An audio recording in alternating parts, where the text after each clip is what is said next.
welcome to Aya's Own podcast. I got an exciting conversation for you. Today I'm here with Stephanie Chan, and she's an amazing yogi. I can personally attest she's an incredible mom and a dear, dear friend. So welcome to the show. Thank you for having me. I'm so excited to be here, and this is my first podcast, so inaugural for me. Woo! I'm very happy, excited to be here. Aya is a dear friend of mine, tremendous breath worker, and just a beaming light. So very, very happy to be here in support of him and to speak our minds with this amazing organic Om podcast, Aya's Om podcast. Love it. Yeah, I love organic conversations, and that's why I chose to have these podcasts like this, so that it's just natural flow. So I'm a complete witness to what's going to happen, but I know if I gather really inspiring people who I've connected with, I know that they're going to inspire you too. So let's begin our episode off like we always do with a little bit of breath work. And a yoga episode, might as well start with the Om. And we're going to do the Om in 4 different tones. We're going to do the first one in the Ah, make the sound Ah. And it's a deep tone, vibrating the lower centers of the body. The second tone we're going to make is an Oo, coming from about the solar plexus. And as we're doing this, we're vibrating the body, being very mindful of our breath and our tone. And then we're going to do up in the neck, and as we do this, the energy is going to be rising up, and you can imagine that, or just get a sense for what that feels like in the body, and then we're going to put it all together.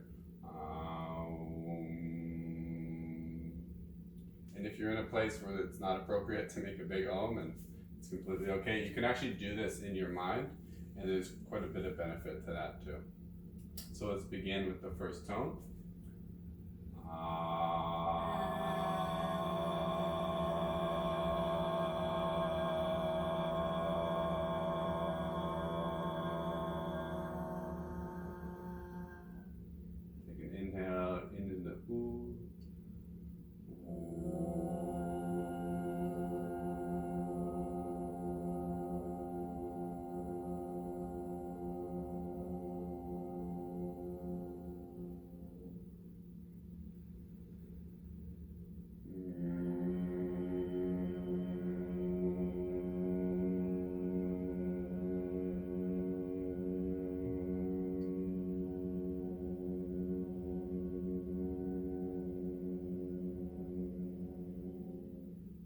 All together.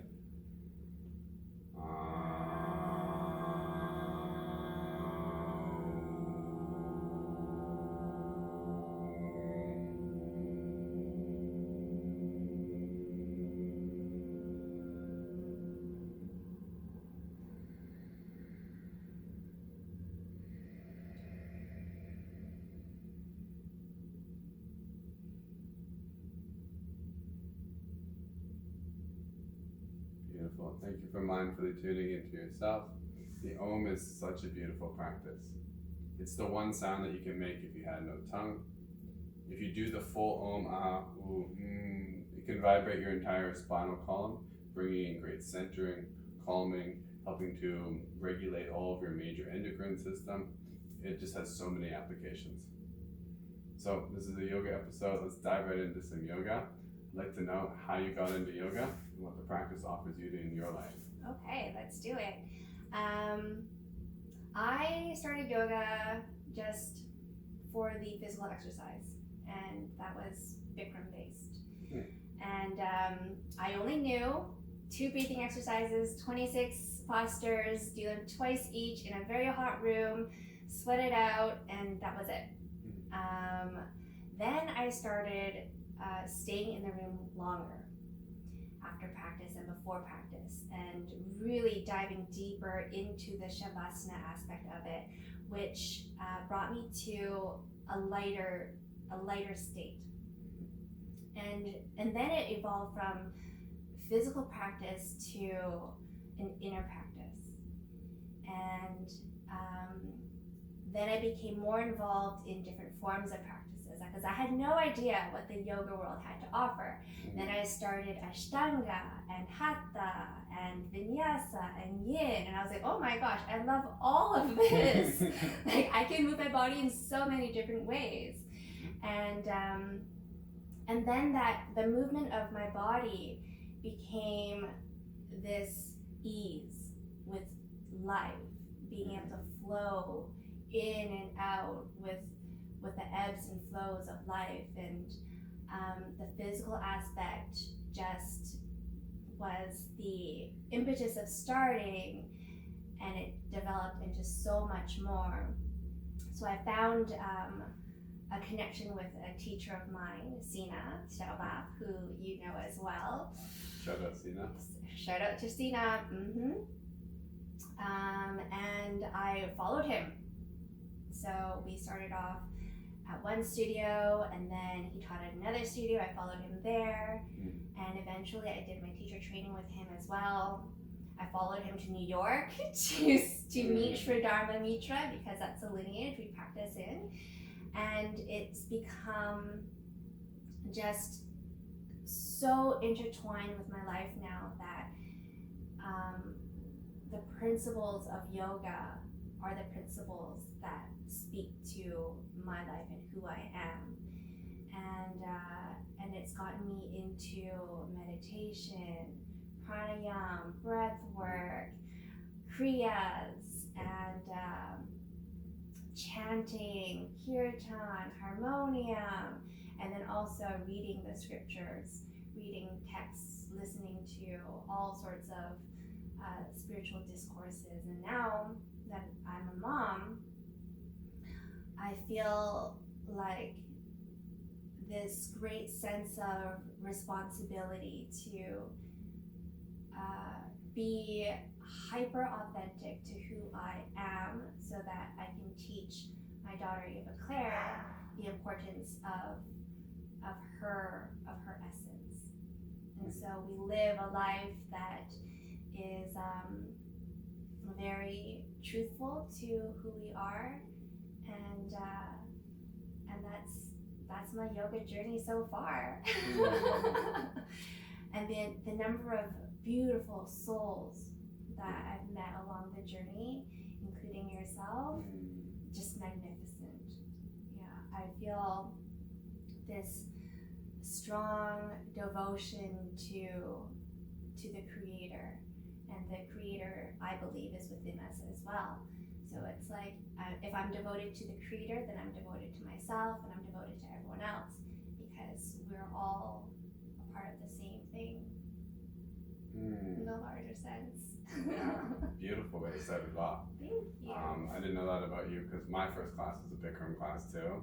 Shout out to Gabe, who introduced me to yoga, taught me my first class, and I didn't immediately get hooked to it. I liked it, but I was doing a lot of working out at the time and martial arts, and I was doing yoga with that, and it just wasn't my priority at the time, and it grew on me, as the teachings do, as we integrate more of the practice into our life. And it's just as you said, the more that you practice, there's some basic principles and tenets of what you do in the room that transfers right out, and it begins to flower every part of us. Yeah, I really love the share in there on how impactful this was, and how many people you meet. It's the communities that's so much more than the practice that you do on your own. Yeah. And that growth. So yeah, it's so important. It is.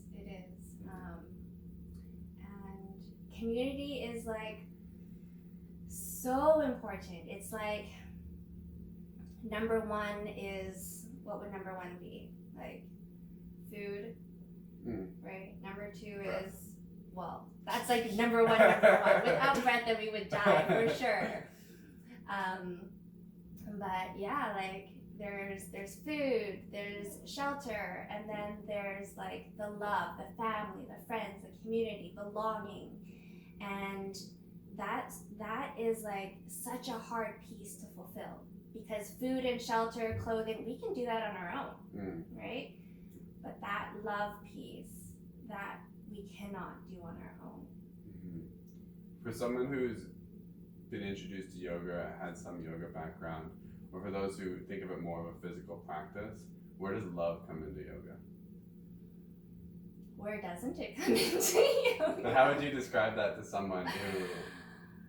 That's such a great question. Where does love come into yoga for people who are just starting? I would say love yourself. When we can truly love who we are, and we're proud of who we are, we're proud of what we can or cannot do, and we feel this love for ourselves that expands into a love for everything around us. Like, the basis of yoga has to start with practice. And if we practice loving ourselves, even if we're, in a warrior pose, right? Love the warrior pose, love how I feel while I'm in this posture. Become the warrior. The posture is just the posture. But when we embody what we're doing and we love it, that's the basis of the union between yoga and love. That's one of the reasons why I didn't get into it immediately, is because I was in a patterned mind state of goal orientation where I wanted to be good at it, or I wanted to excel at the other things that I was doing. I was like, is this gonna benefit that? And then I really began to enter into it as meditation. And you said practice, and I always say practice is practice and not performance. You're not even performing for yourself.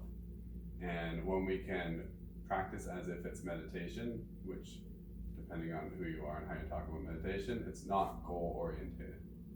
And that's a hard thing to transmit to someone who hasn't fully dropped into what a practice can be that doesn't have a goal, and yet you go and you do it. Because we're so conditioned with our day-to-day life to be in that goal-stated mindset that just to jump into another practice and go, we actually don't have a goal. We're gonna do all these postures and poses. Some of them are really difficult. You have to try really hard, but it's not about even getting to the end. And it doesn't even matter if you can stand on your head and do all the things that are possible with this body.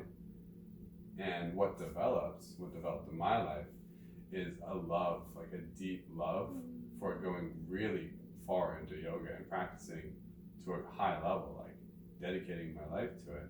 And yet there was no judgment. And it was the ultimate expression of like love for myself and for my creator, and wanting to be the best, just to be the best version. It was like a natural process.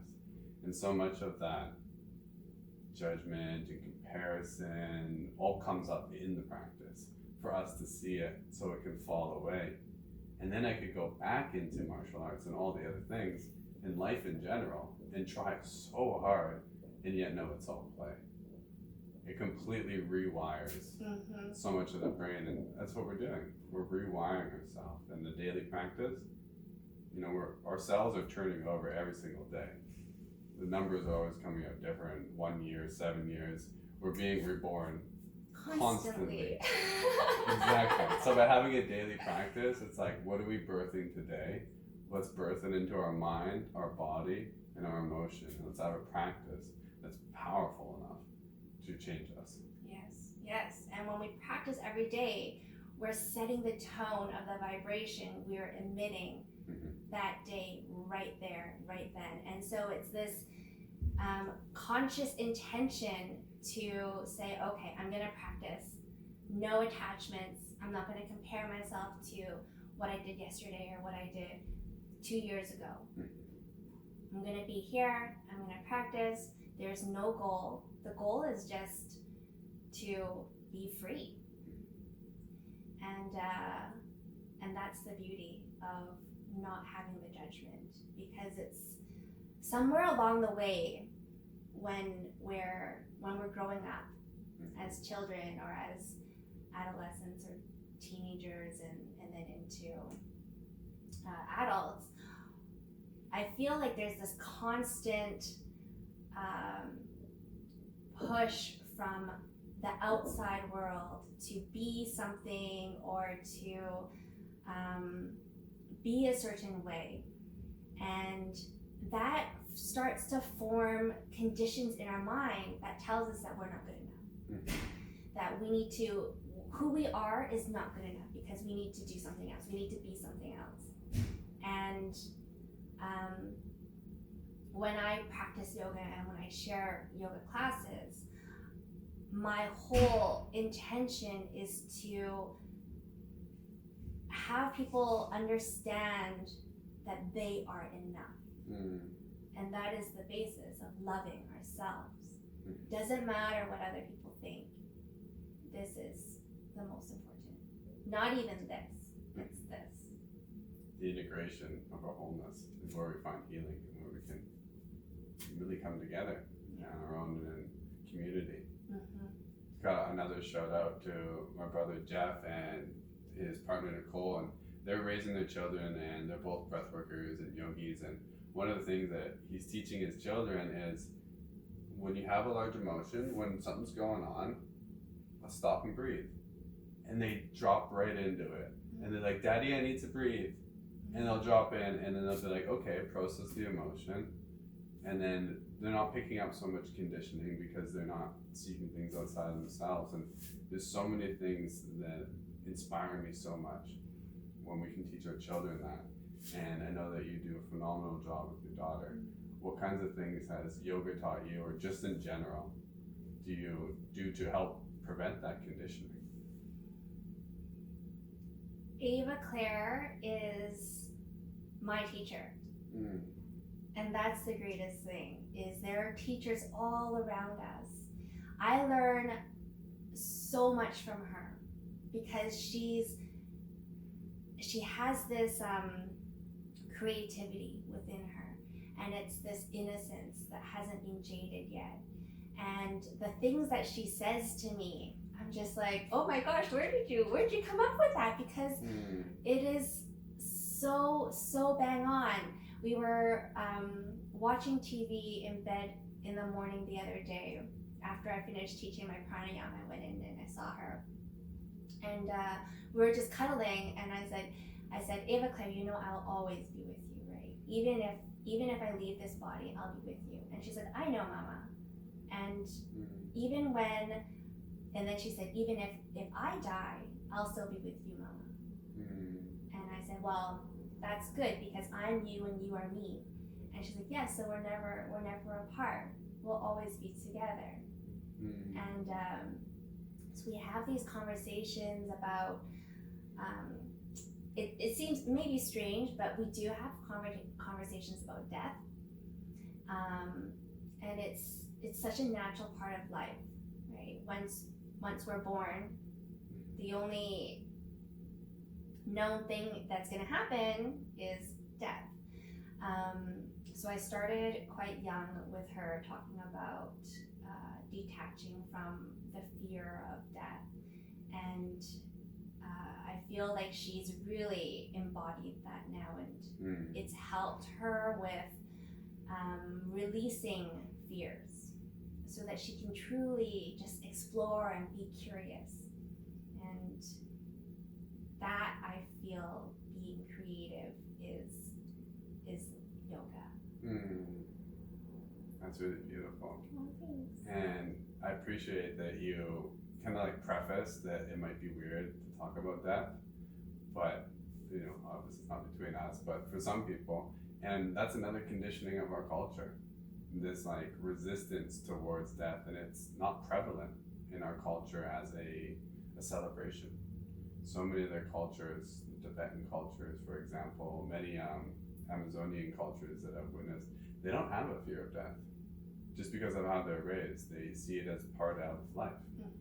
And it is, it's just a natural part of life, and it's so beautiful. I remember I was like 16, and I found this library book called Death, and it just opened my eyes up to, it was a philosopher, and he talked about how death gives meaning to life. And I was like, yeah, that makes so much sense. It just clicked right away, and we just don't have that integration.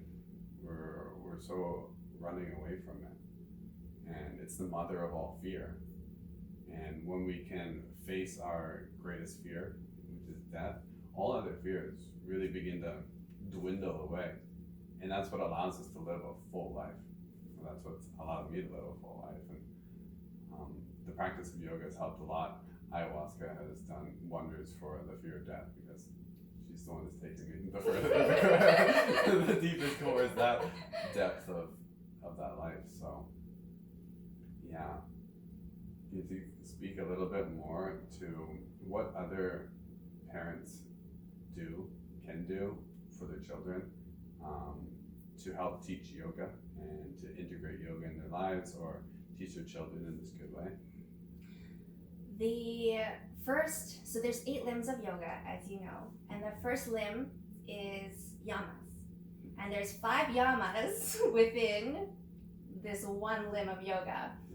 The first one is always the most important, right? So we can't extend beyond the first limb of yoga.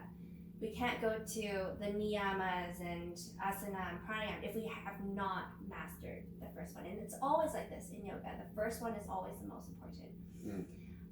So yamas can be explained basically as our values. If we're trying to teach our children yoga, we need to teach our children, or we should teach our children, to create their own values. If we don't do that, they're going to receive values from other people. People are going to impose their values onto them.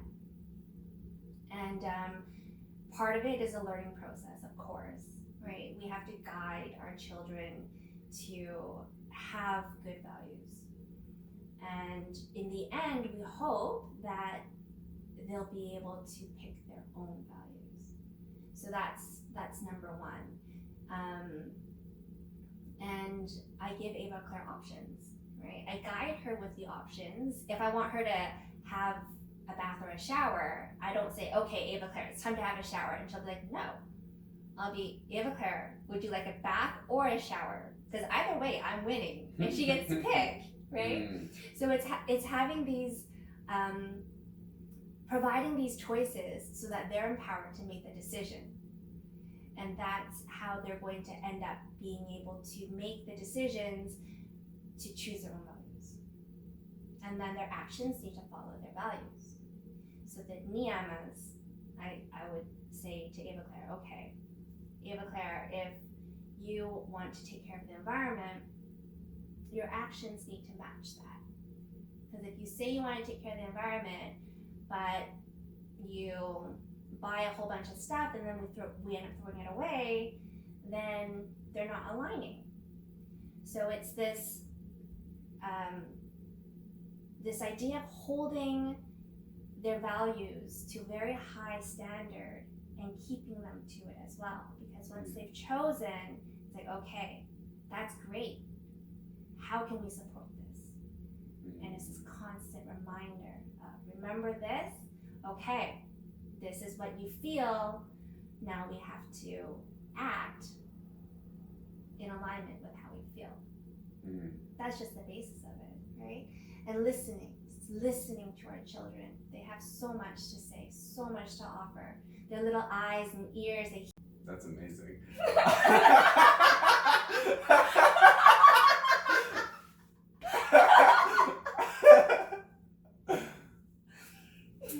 Okay, I might as well tell everyone. So my camera only records in pieces, so we're integrating a piece. So this was a gentle intermission. And we're back. So it sounds like a lot of empowering the child and continuing to listen to them. And the children know. The children know because they come into this world so pure, so beautiful. And the parent's job is often just to continue to foster that and on some level to prevent too much external influence of our culture, which can be quite in there and out there. So I would like to go into Dharma Yoga a little bit. Let's do it. Yeah, can you tell me a little bit about that lineage? Well, Dharma means purpose. So the lineage of Dharma was started by Sri Dharma Mitra, who is living right now in New York, and I believe he's maybe turning 87 this year. Still teaches several classes every week, and he began the lineage of Dharma. His guru, Sri Kailashananda, blessed him to start the lineage. And it's all about, it's like a Hatha Raja lineage. So Hatha is like the asana practice, moving our bodies and then holding the postures for maybe 5 to 10 breaths. And then the Raja is the integration of meditation. And with Dharma, I resonate with Dharma Yoga because it provides the physical aspect of yoga while integrating a meditative state within each movement, within each posture, and within each breath. So it's kind of like a buffet of yoga, I would say, because we do the physical practice, and then we integrate the pranayama, the breathing exercises, and then we integrate higher level processes like psychic development. And then there's spiritual discourse, which I love. And then there's kirtan, which is the singing, the chanting, the dancing. And when we go to New York and we have Mahasarana, we're all dancing, we're all singing, we're all chanting, and it's this huge ball of vibration and light that just beams out from everyone, and we're all supportive of each other. There's no judgments, and I feel there's in general, yoga can be quite intimidating to some people. They're like, I can't even touch my toes, I'm not flexible. That's the first thing I always hear when people are like, I don't practice yoga, I'm not flexible. I'm like, doesn't matter. The flexibility will come, and the most important is the flexibility in our mind. If we believe in ourselves, we believe we can picture ourselves in this posture, it'll be perfect. And we have a subtle body that does everything perfectly for us already anyway. So it just follows us along, our subtle body. It's like, for people who don't know what I mean when I say subtle body, when we're sitting and someone passes by us, and then a few seconds later, we get this another gust of small wind that passes. That's a subtle body that comes after us. And when we're practicing or whatever we're doing, the subtle body always does it perfectly. So even if our physical body can't get there, our subtle body does. And there's no such thing as perfection anyway, because I will do a posture different from you, because we're all different. There's 7.8 billion different ways of sitting in Padmasana or not sitting in Padmasana. It doesn't even matter. So to bring it back to the lineage of Dharma, it's something that is quite new still. I would say maybe 45 years it's been started, and there's Dharma practices everywhere. There's Dharma Hong Kong, Dharma London, Tokyo, Vancouver Dharma, Berlin. It's wonderful because when I meet another Dharma student or a student of Dharma, they're my family already. I don't even have to have known them for a long period of time, because I know if you've studied with Dharma and you are integrated with the philosophies of Dharma, we're family. It gets into the subtle energetics of group consciousness, and I love the Dharma community. They have such a beautiful vibration, and their sense of community and integration of the 8 limbs of yoga and everything that's moving in that system is really beautiful. And it's one of my biggest prayers is that people experience real yoga. And of course, yoga means union, and that can be done, as you said, in any posture, any position. And that's kind of where the practice moves to as we move away all the layers of what we thought yoga was, as we begin to practice and the real yoga develops and we can really see ourselves. And for many people, the physical practice of asana is a gateway in there. But as you said, it's not even the foundational piece of where yoga usually begins, in classical yoga at least. And we start with these foundational principles of relating, nervous system programming, deconditioning the old ways so that we can remember that original light that all children have. And the whole system is so important because it works as a tree, as a unit with limbs and arms, and without the axis of all of them, they don't integrate. Another one is like a wheel, and they're all the spokes. If you don't have all of them running, the whole system doesn't operate so well. One of the most important things I've found in the yoga community is if you put an individual in the proper conditions, they will flower and grow in all ways. All of our chakras, all energy centers, they are meant to be online in community, in the song, in the expression of the voice. These are all aspects of ourself in potential, waiting to come online. And those kinds of environments, which they're safe, unconditional acceptance, encouragement, freedom to practice however you want.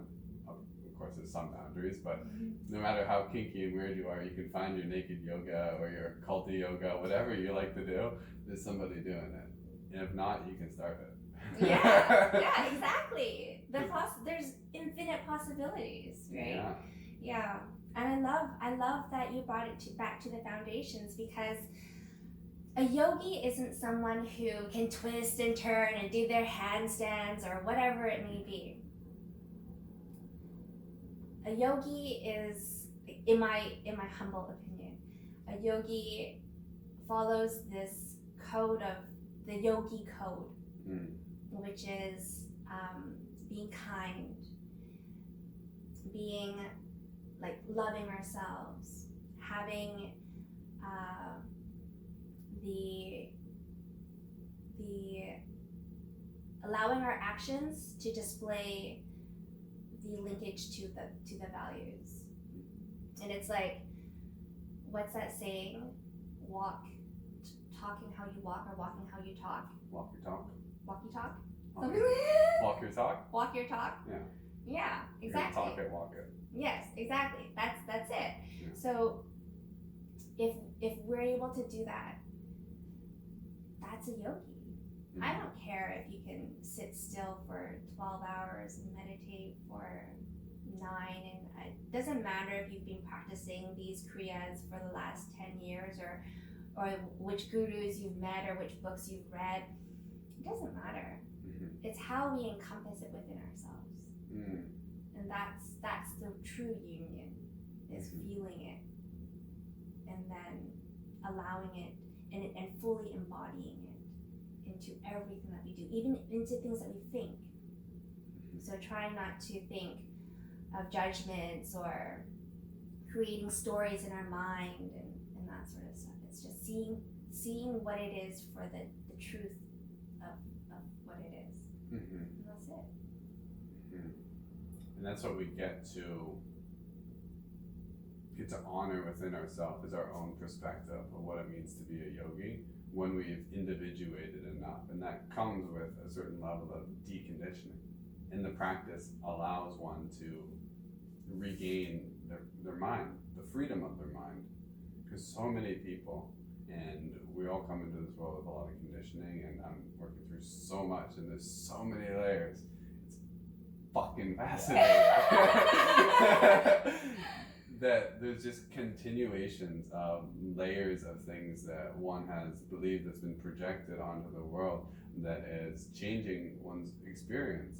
And I've come against so many of these things in my short term in the spiritual world, let's call it that, and thinking that there's like levels to it, and I have to get to a certain place, and there's truth to that for certain practices. There's levels to it, but they're like that formality of play. and you just get to a certain level, and are you any better or worse? Is your soul's value any higher or lower? No. So our original nature is our Buddha nature, and that's just as you are now. And so long as we can be in that conditioned space, we can operate in such a beautiful place, and we can hold space for others in that good and same way. And that's so important. And I feel that's one of the things that the yoga in our culture en masse doesn't have so prevalent, is that sense of offering the practices in a way that people feel that. And a lot of it's just people's conditioning, and we can't really do anything about that. But just creating better environments through which we teach yoga, so the authentic teachings of what you're speaking to, this whole system can come online. And that's what's coming in the future as yoga transitions. For me, I just see it as yoga is this masterful system that can take an individual to their full potential. And it was exported over here. And it was exported into a culture at a certain level of consciousness, and a certain group of people took it and they offered it, and it met a certain need. And it's like rising through the systems, and people are going to continue to develop it as it's a living tradition, and we're going to be able to evolve it to more in alignment with the lineage teachings. I would express it as that, if that's quite clear. Yeah. Yeah, absolutely. And the traditions behind yoga are so applicable now that it truly is like a science, and it's a way of being. Yeah. When we hear about the 8 limbs of yoga, and then the last one is the samadhi, the enlightenment, the nirvana, the like, right, mind blown. People, and I've done this. I'm guilty of this. I'm like, okay, I want to go through all the levels to hit samadhi, right? Yeah. I want to be enlightenment. But truly, the enlightenment is already here. It's just being here in this moment, so present. That's the goal. The goal is the journey. And when I find if we're too goal-oriented, we're streaming one way, where if we are allowing ourselves to be receptive to all the ways, then the possibilities are so infinite that we can't even dream of them. And that is the beauty of being able to be present and connected to everything around us, so that we feel more than we think. And when we feel more than we think, we're connecting our soul to the ether. And that's ultimate support. That's like the universe. Yeah. So I'm going to take that and let's go metaphysical. So Shiva, higher beings, we're kind of getting into this territory. Can you speak a little to that? What does that mean to you? What are these light beings? These light beings, wow. Well, Shiva has many names and many faces, reincarnated so many times. Aya, Shivaya. Adi Yogi, the very first yogi. It is said that these are transcendental light beings that have come. They haven't even originated from Earth. They just came from outside of Earth to show us these teachings, or to show us the way to discover the teachings. So I've been questioned before, are you religious? Are you Hindu? And I'm like, no, I don't actually relate yoga to Hinduism. Because if yoga is transcendental, it doesn't belong to anyone. It belongs to everyone. Just so happens that it was massively practiced in India, and that's where a lot of teachings came out of, right? So the gods and the goddesses like Shiva, Vishnu, Rama, like they all come with their actions or their teachings, which are all so beautiful, and we can say that whether it's true or not true, it doesn't really matter, I feel. What matters is how we interpret it and how we allow it to penetrate into our life. So there's this balance that we're always trying to obtain. I like to say that it's a harmony, because it's hard to have something balanced, right? Once it's balanced, then the next thing is, it teeters.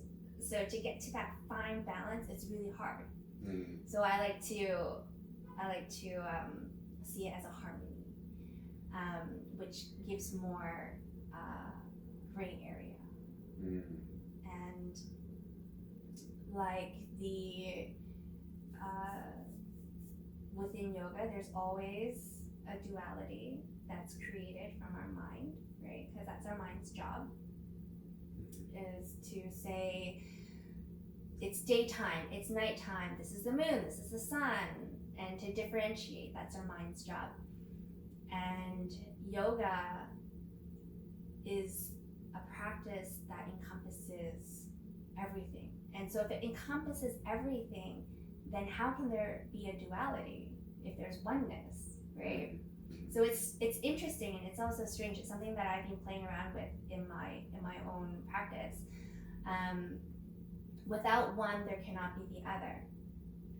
So there's this duality. But if one cannot exist without the other, then truly it is only one.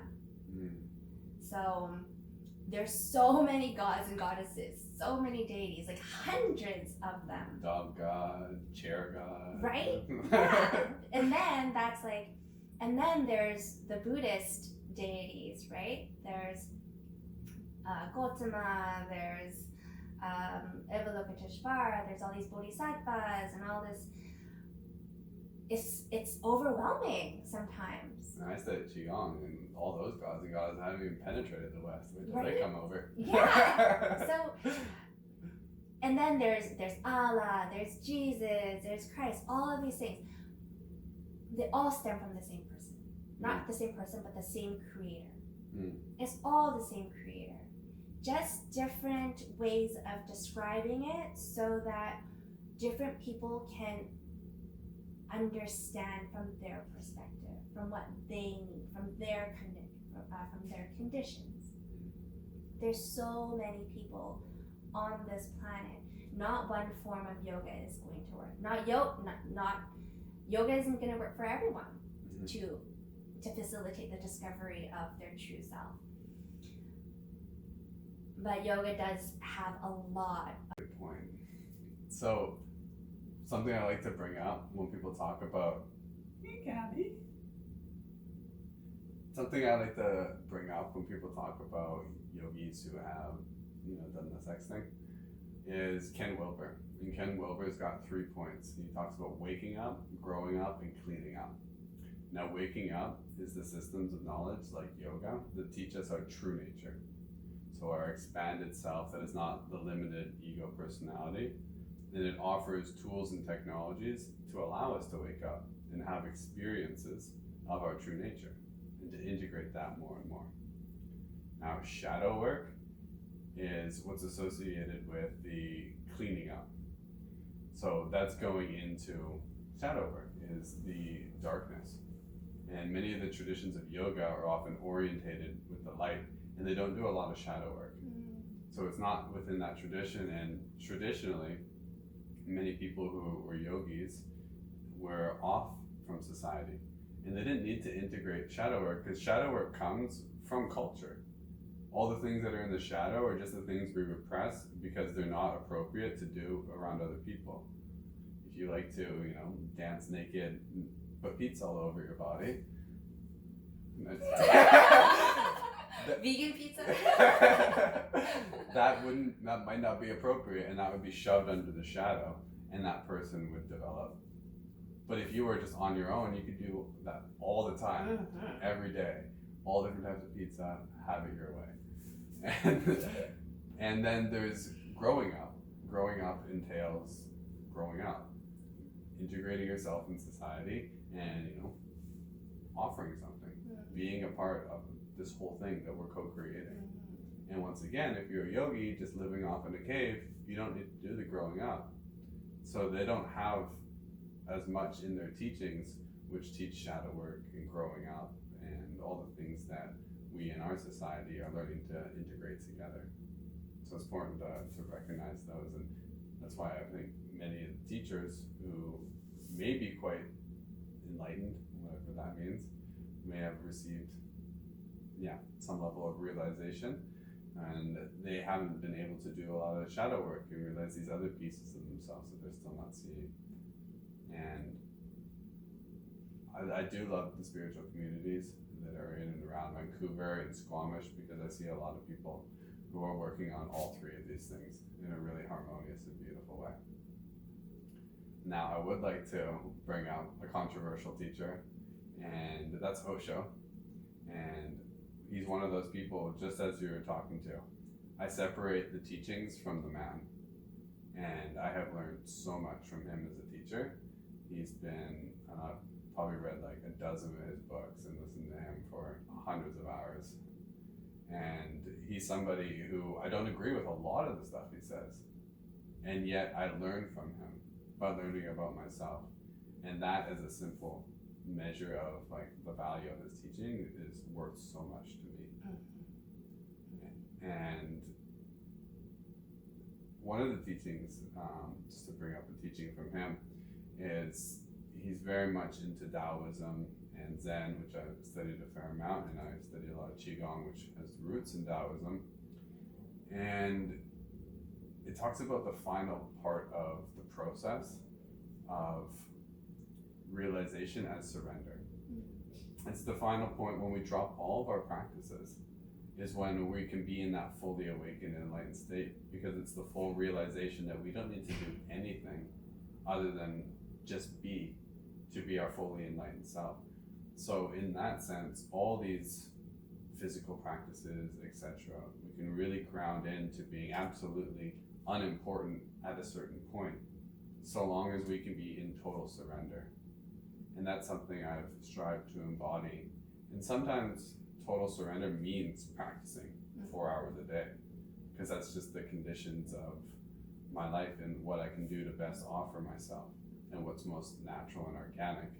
But sometimes the full surrender means doing the taxes or not doing any practice for weeks, and then losing that yoga body that's so glorious and being like, yeah, I'm still fully awake, and this is just where I'm at. And then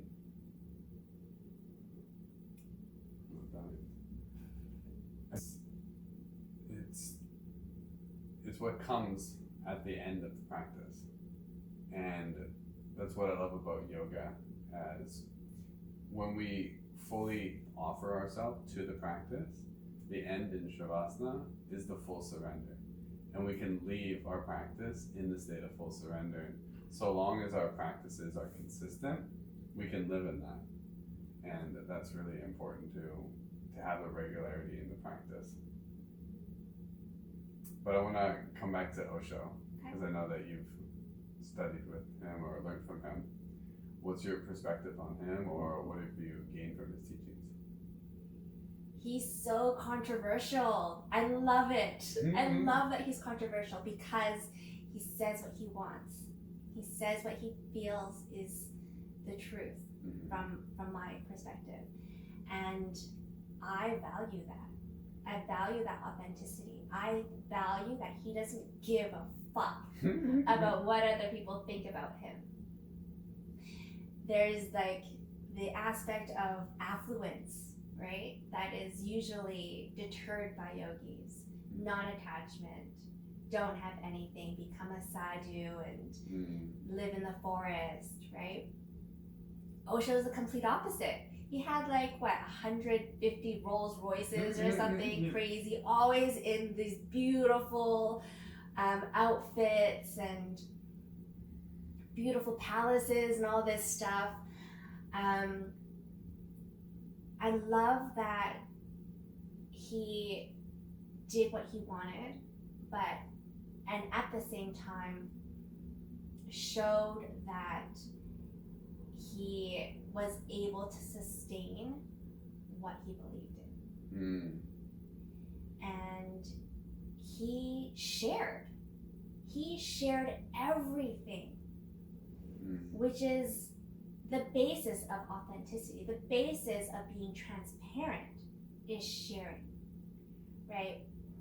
There's a lot of this thought of maintaining or keeping power. And in order to do that, we don't share what we know. I feel that that is true in many ways of some gurus or some teachers or masters out there now. I respect Osho because he shared everything. And I love that. Yeah, he really had such a big effect on me for how he stands in his virtue, or stood in his virtue.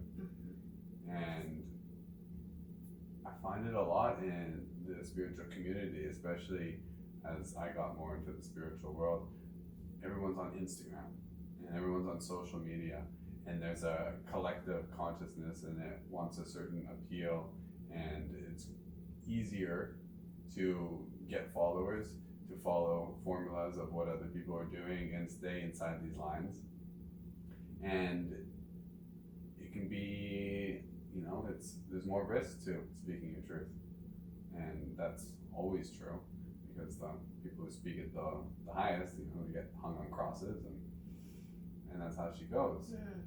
And I feel like we need more teachers like that to balance us, because what's not as much in the spiritual community is that shadow, is all that stuff we're not talking about. And if we want a truly harmonious and balanced spirituality, I feel like we need to lean more into that and have it come more to the surface, because that's what we're here to bring light to in our society and culture. And his practices and meditations are, once again, they're a technology, and I've used many of them for years to help decondition even the yoga. And by yoga, I don't mean to give any rap to the lineages and the way that they've taught it, but just the way that I've taken it on for many parts of my yoga career. I've had a lot of effort and stiffness in my practice. It led to like a level of rigidity. Eat this way, get up at this time, all that structuring, that I wasn't balanced in my surrender. And I went celibate, and I was going that cave way. And that wasn't my full surrender. That was a control pattern for safety and for what I thought I needed to do to be spiritual, wanting to attain to something. And once again, that's all the conditioning of not realizing my true essence is already it. And he was able to offer me the jewel of not needing to do and dropping out of yoga for periods and allowing myself to decondition. And that's what so much of this is about. It's all about deconditioning. And if you've ever been to my classes, depending on what I'm teaching, I'll often get people to do really ridiculous things, like speaking in tongues and making all of these noises and different positions that aren't in the textbooks, that's for sure, just to get people out of their humanness or their ordinary patterns, so that we can embody or enact something else in this divine drama. And that creates freedom, creates neuronal plasticity, so that we can create new patterns, and the technology is all there. Yeah, it's this release, surrender within our boundaries. Yeah. Right? The boundaries that we create ourselves. I'm not referring to boundaries in terms of setting boundaries, because that is important, right? Yes.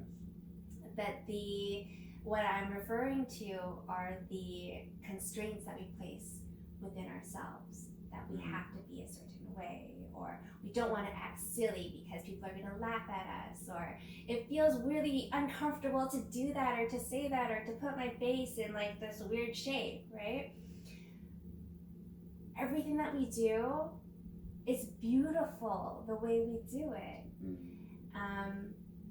I love being silly, and that's probably one thing that I really enjoy being a mother, because Ava, Claire, and I we're silly all the time. We have dance parties. The other night we were having a bath and we were just like jibber jabber, like like making funny faces and really just bringing this childlike essence to us. When I have been in other yoga processes and people were talking about happiness, and sorry, I'm drifting away from this Osho aspect, but people are happiest when they remember something from their childhood, and they're like, oh, I felt so childlike, I felt so happy. We don't have to give that up. We can sustain that childlike behavior while being adults. There's nothing wrong with it. In fact, it builds so much more creativity and expansion and curiosity, that being a grown-up means that we have responsibilities. There's no limits to what those responsibilities look like. And we don't have to have a 9-to-5 job. Ava Claire doesn't have to go to university. Like, there's so many things out there for us to learn and to experience, that if we stay on this one path to the goal of having a nuclear family, having a house, having a job, having a pension, like, is that really living a full life? Is that really what we want internally, or is that what we're told that we want? And bringing that back to Osho is this ability for him to just dig deep into issues, the shadows, and not just skim the surface and give people what they want to hear. He goes and says, don't be an idiot. Like, don't ask me stupid questions, right? That garners a lot of respect. See, when you do that with your daughter in the bathroom, it's really cute. When I do it, the neighbors call me. True story. You just need to have a kid then. Yeah, I have a child in here. They're like, you can't have a child. Yeah, all my friends' children love me because they're like, he's a child, he's a grown up.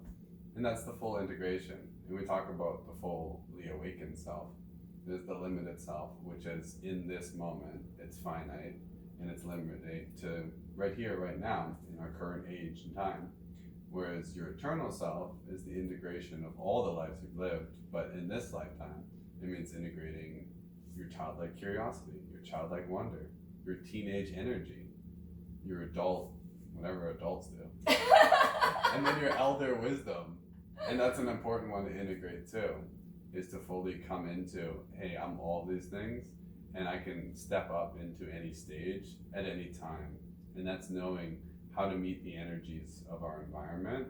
And that's the true yoga of life. It's like, here's a situation, I'm playing with kids. If I can't snap out of my adult and just be a child, then I'm stuck in a pattern. And if I'm at work and I'm just hating it, maybe I can bring some of that child and bring in that play. And that's the freedom of inviting in a new pattern. And that pattern flexibility is what we learn when we have these practices. And we can continually step out of ourselves. But it's also really important to have them all integrated. I love how you brought in the play and the wisdom, and life is about play. It's not a game, because with games, there's a win and lose, right? With play, we're just playing to have fun. Right. Let's do that. Yeah. I don't care if I win or lose. I want to play, have fun, share laughs, and love. Like, this is life. Every second, if we can live more than we're dying, we're gonna live such a full life. It's incredible to think that way. And then having all of these experiences, there's such an important aspect to stay humble. To know that really, I don't know anything. And really, whatever I say doesn't really matter either, right? If we're not humble, then we stop living, then we stop learning, then we stop being curious, because we think that we know more than we actually do.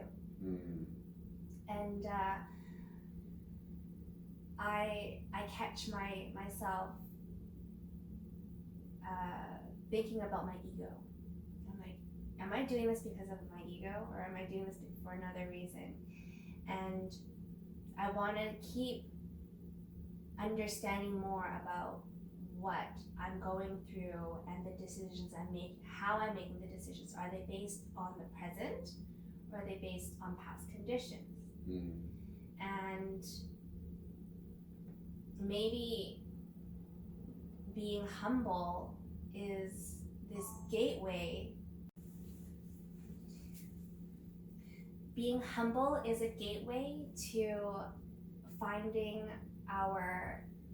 discovering our true selves, because we'll be constantly looking for a better version of ourselves. I love that. Let's end this episode by offering the people out there in the world some things that they can use to integrate everyday yoga. You go first. The practicing of virtue. So no matter what the situation is, what are you practicing? And it's, if you're in a situation where you're bored, it's like, okay, well, I'm going to practice patience. That's the yoga. You're surrendering to the situation, the conditions, and you're like, how am I going to meet this energy in a productive way that allows for me to continue to be present? Integration of yoga, number one for me, is to take care of ourselves first and foremost. If I'm not feeling well, I need to feel better in order to take care of anything else around me. So do you first and foremost. Always love yourself to death before anything else. And then after that, we can start supporting others. Beautiful. Okay, we're gonna finish with some rapid fire questions just for you. What's your favorite yoga posture right now? Shavasana. Favorite mantra? Om Namah Shivaya. And name one of the most powerful yoga sessions that you had. Bhava Spandana. One of your favorite pranayams? Oh, Kapalibhati. 2 influential yoga teachers you've had? Shout outs. Sina Shalva. And Osho. And Osho. And do you practice every day? Yes. Morning and night? I'm practicing yoga now. Okay, let's finish with an Om as we started the episode. Doing the full A, U, M.